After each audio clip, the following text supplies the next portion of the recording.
If you've been watching the Toronto condo market lately, something very real is happening beneath the surface that most people haven't quite put into words yet. More and more condo owners are quietly slipping into this position that they never actually expected to find themselves in. They can't sell for the number that they need to sell for. They can't rent it for enough to cover the costs and expenses, and they are quickly realizing that they might not actually be able to keep this property either.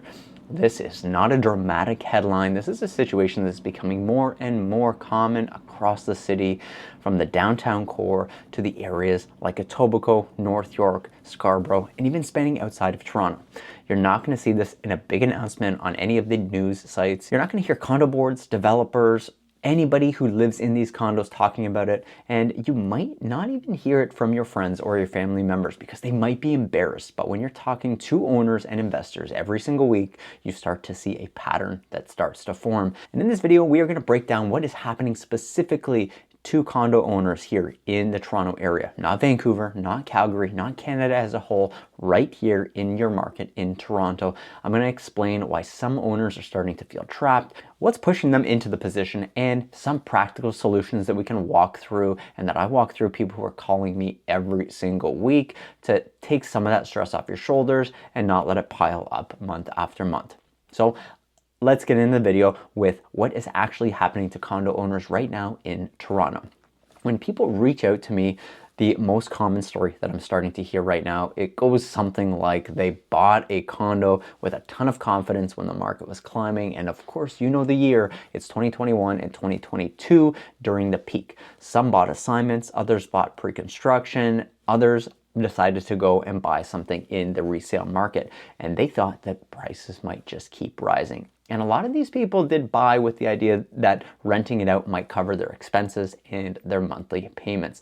But now the math has absolutely changed on them. Their condo is sitting on the market longer than expected, both for rent and or for sale. The offers are low and they're not coming in at all in some cases. The rent that they can realistically achieve right now is nowhere near what they would have hope to get in 2021 or 2022, and it's not covering enough of the cost for it to make sense for them to keep the unit. And for some, that mortgage renewal is going to come quick and hard. It's going to be higher. Maintenance fees have gone up, property taxes have gone up, and it's starting to feel a little bit like this is an unmanageable situation for a lot of these people.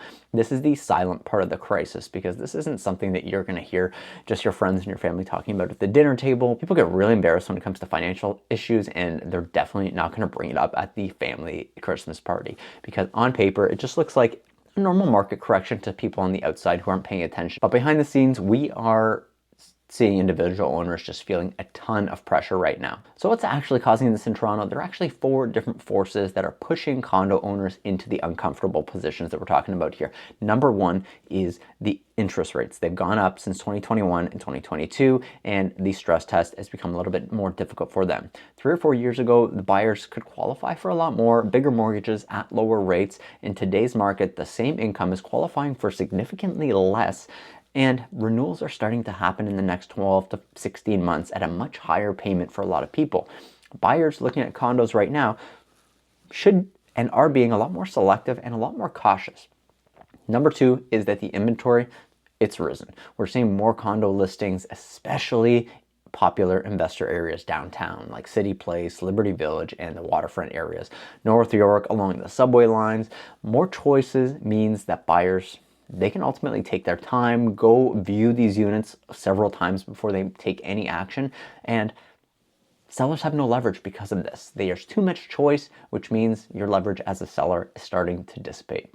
The third thing is the rental math. The rental math, frankly, just doesn't make a lot of sense. Rents are high in Toronto, but the carrying costs, they've jumped even higher for a lot of people. So although the rents have come down and you might think, great for renters, people who want to rent these units are not going to be able to rent them at these prices to even stay afloat. In today's market, including the maintenance fees, property taxes, investors, they're just coming up way too short, and they want to get out of the market altogether. Of course, the fourth thing is the short-term rentals. Short-term rentals sound like a great idea. If you rewound time 5-6 years, everybody was talking about Airbnb and buying something, renting it out, making a ton of cash. But there are heavy restrictions out there now, and some buildings just have it outright being banned.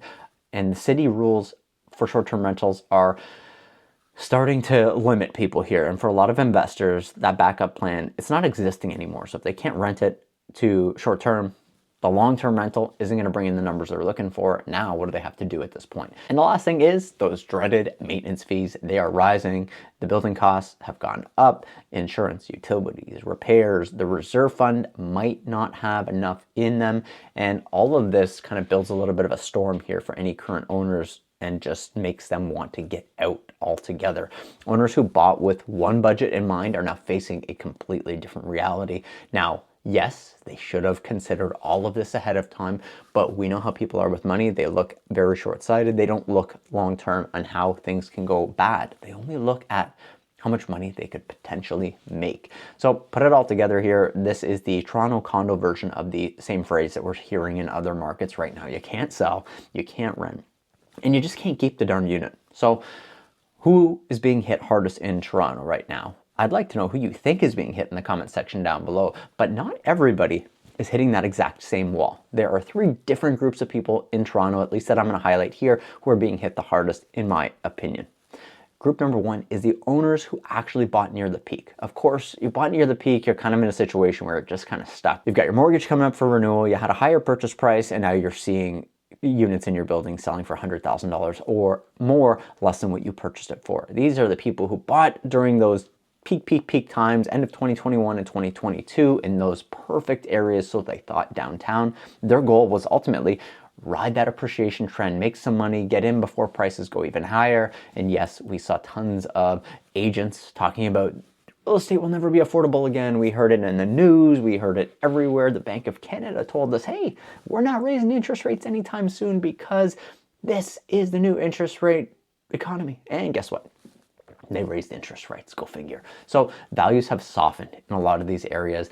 Buyers, yeah, they're pickier now. They should be, and they're stuck trying to sell these units because they cannot support what the condo is going to cost them in the near future. Now, the second group is owners who are relying on rental income. These owners, they assumed that the condo would break even. You might be cash flow positive in some cases. Today, the rent often does not cover the mortgage, let alone the maintenance fees, the insurance, the property taxes, and everything else on top of that.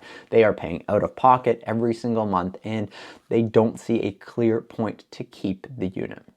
The third group is the pre-construction group, buyers who are facing completion coming up soon, and you bought pre-construction. It could have been 2020, and now you're coming up to the point where your building is almost ready to be moving into. These are people who bought pre-construction years ago. Rates were low, market felt unstoppable. That's why everybody was buying pre-construction to make some money. Now the building is getting close to registering or just registered, and they are trying to complete the transaction, but they might not even be qualifying to live in the unit that they bought. Stress test rules have changed, rates have changed, and some don't want to complete it if they had the option to get out of it, because the numbers just don't make sense anymore. You're going to be moving into a unit that has already lost $100,000 or more.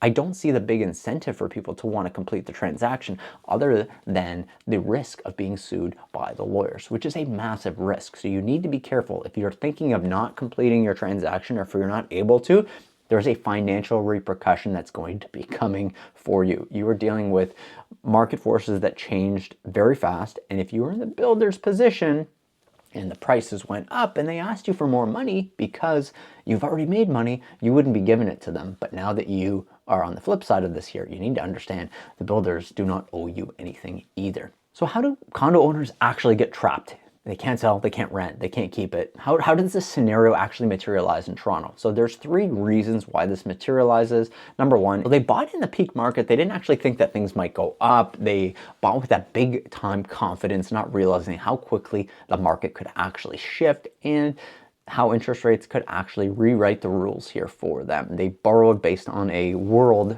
that really no longer exists and hasn't existed for some time. We're in 2026 almost here, so it's been quite a roller coaster for the last 6 years. And the second reason is that they underestimated the future carrying costs. They didn't consider maintenance fees might actually go up, insurance will go up, utilities will go up, taxes will go up, special assessments potentially on a condo building, and mortgage payments being pushed higher. All of these have really just jumped on the back of some of these owners and surprised them. Now they're trying to make it work, but ultimately If you don't have the money, you're not making a ton more money than you would have been 5 or 6 years ago. So now you're finding yourself in a position where I gotta get out of this if I can.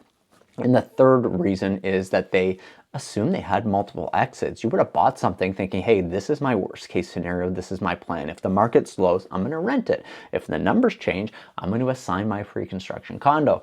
And if it's too stressful, I'll just sell. I'll get out of it. But today in Toronto, each of those exits is extremely more difficult than it's ever been, far less predictable for a lot of people. And that's what's starting to create that boxed in feeling for a lot of us. It's not just the purchase itself and the lack of realistic options once the market started to kind of adjust itself to the current situation we're in. And one of the most common things that I hear right now is, I'm just going to wait and see what happens. Now that sounds reasonable. It could be. But the problem with this viewpoint is, if your condo is actually costing you money every single month, what is waiting doing for you? Are you hoping that the market appreciates thousands of dollars? What is the ultimate thought? A few $100s a month negative cash flow, we know that's going to end up being $2,400 plus a year. And if you're going to hold this negative cash flow for quite some time, it may not be worth it for you. You can put this money literally anywhere and make a better return than you currently have on the condo that you have here. Now, this is ultimately why so many people are feeling so overwhelmed. They could potentially keep this condo, but it's draining them financially and mentally more than anything else. And when people start to deal with this mentally, they want to get out of it. And once they start thinking, oh, I cannot keep this, it will start to just eat away at them on the inside. Now, the solutions for some of these Toronto condo owners, let's talk about those right now, because we have some solutions. Now, you may not like all the solutions, but here are some of the solutions. There are steps that can give you some more clarity here on what you need to do if you want to sell your property. You need to price it for today. What's actually selling, not what's listed sitting on the market for months on end. You need to make sure that you forget about what you paid for it in 2021. You got to get that out of your head. It's priced based on what buyers are actually buying things for today, right now. If you do that, it will move in time. In Toronto's condo market right now, buyers have a ton of choices. You need to make yours extremely attractive for them. If your unit is overpriced, it's going to immediately get swiped past, and guess what? It's going to get stuck in the trash bin for people in their searches. You got to make your condo show better than the competition. This may cost you some money. It might be a professional stager. It might be some trips out to HomeSense. It might be just part of the commission package that your realtor offers, but presentation is going to matter more than ever. The peak market, nothing mattered. You could have had your toilet seats open, garbage all over the place, and your unit is sold in 24 hours. Right now, everybody who is buying is critiquing every little bit of your unit, making sure that it looks fantastic. Fresh paint, declutter, staging, whether it's virtual or actual staging, update some of your lighting, make it pop, professional photos, floor plans, some video that's being done. That way, when buyers scroll through, they have a catalog of things they can look at on their phone. They can compare you to the other things in that price point and say, wow, yours stands out compared to the rest. Now, before you do all that, you might want to consider rerunning those rental numbers. Now, this sounds obvious. You probably should have done this before you thought about selling it, to see if the rental cost is still something that you cannot make work.